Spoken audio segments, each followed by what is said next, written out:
गड आला पण सिंह गेला. संध्याकाळची वेळ होती. आईसाहेब आपल्या वाड्याच्या सज्जातून बाहेर बघत उभ्या होत्या. सोनेरी किरणांच्या प्रकाशात एक अवाढव्य किल्ला दिसत होता.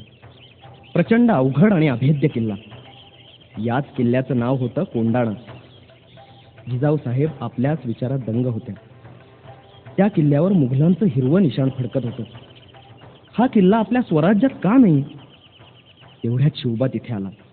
त्यांनी पाहिलं की कोंडाण्याकडे पाहत आपली आई अगदी दंग झाली. त्यांनी तिच्या मनातला विचार ओळखला आणि शिवबा म्हणाला, आईसाहेब काय आहे आपल्या मनात? आईसाहेब म्हणाल्या, या किल्ल्यावरचं हिरवं निशाण आम्हाला बोचतंय. शिवबा म्हणाला, आईसाहेब ते तर आम्हालाही खुपतंय. आईचीच इच्छा ती पूर्ण करायलाच हवी. शिवबानं लगेच आपल्या मावळ्यांना बोलवलं. सगळे जमा झाले. आता महाराज कोणती कामगिरी सांगतात ते ऐकायला सगळ्यांनी कान टवकारले. महाराजांनी कोंडाणा किल्ला घेण्याचा विचार सांगितला. सगळ्यांना विचारलं, कोण जिंकेल हा गड? हा गड फारच अवघड होता. महाराजांनी शब्द टाकला आणि ताडकन एक मावळा उठला आणि म्हणाला, मी जिंकतो हा कोंडाणा गड. कोण होता हा मर्द? कोण होता हा हिम्मत बहादर गडी? तो होता तानाजी मालुसरे, महाराजांचा खेळगडी. तानाजी कोकणातल्या उमरठ या गावचा. तानाजी अंगापिंडानं भरदार होता. अरे छाती तर एखाद्या बुरुजासारखी बुलंद होती. हा किल्ला जिंकायला फार अवघड, जीवाशीच खेळ होता.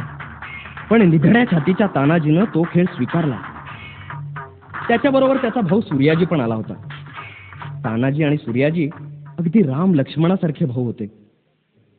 खरं म्हणजे तानाजी आपल्या मुलाच्या रायबाच्या लग्नाचं आमंत्रण करायला आला होता. शिवबा म्हणाला, मग हे काम मी दुसऱ्या कोणाला तरी सांगतो. तेव्हा ताडकन तानाजी उठला आणि महाराजांना म्हणाला, आधी लगीन कोंडाण्याचं, नंतर माझ्या रायबाचं. तानाजीनं स्वराज्यासाठी आपल्या मुलाचं लग्नही बाजूला ठेवलं. शिवाजी महाराजांचं स्वराज्याचं काम हे पहिल्यांदा करायचं हा त्याचा बाणा. मग मध्यरात्रीच्या वेळेला तानाजी आपल्या 500 मावळ्यांना घेऊन निघाला. आभाळात चांदण्या लुकलुकत होत्या.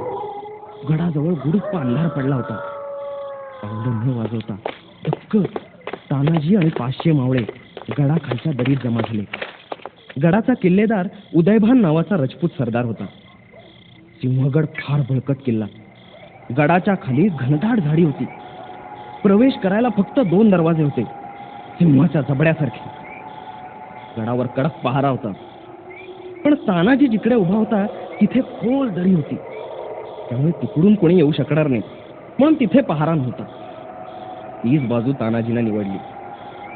आपल्याबरोबर तानाजीने एक घोरपड आणली होती. तिचं नाव यशवंती.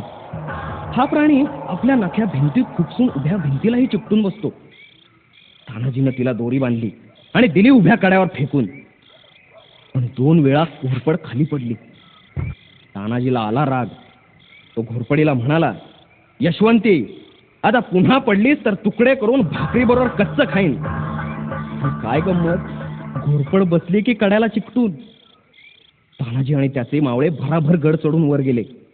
एवढ्यात गडावरच्या पहारेकऱ्यांना मावळ्यांची चाहूल लागली. मुघल सैनिक आपापल्या तलवारी घेऊन मावळ्यांच्यावर धावले. घनघोर लढाई सुरू झाली. एवढ्यात उदयभान तलवार घेऊन मैदानात उतरला. उदयभान आणि तानाजी एकमेकांशी लढू लागले. ते इतक्या जोरात लढत होते की जणू 2 ढगच एकमेकांवर आपटत होते. एवढ्यात उदयभानचा एक घाव तानाजीच्या ढाईवर पडला. तो घाव इतका जबरदस्त होता की तानाजीची धानच सुटली. आता काय? पण तानाजी डगमगला नाही. त्यानं आपला फेटा हातावर गुंडाळला आणि लागला की लढायला बहादर. पण घात झाला. एकमेकांचा घाव अंगावर पडून दोघेही वीर खाली पडले. तानाजीला पडलेलं पाहता मावळे घाबरून पळायला लागले. सूर्याजीनं ते पाहिलं. गेला धावत कड्याजवळ.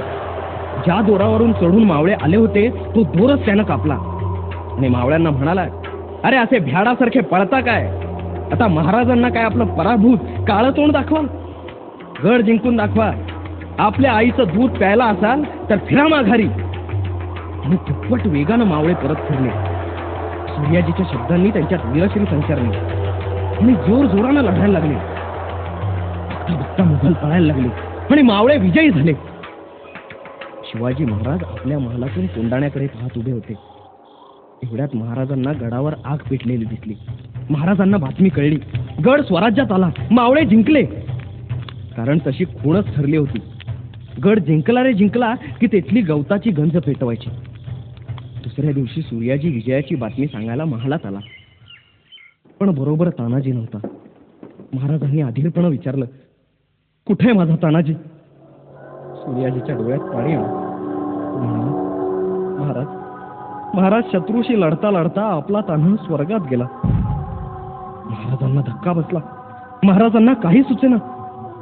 शिवबा म्हणाला, अरे अरे माझा तानाजी गेला.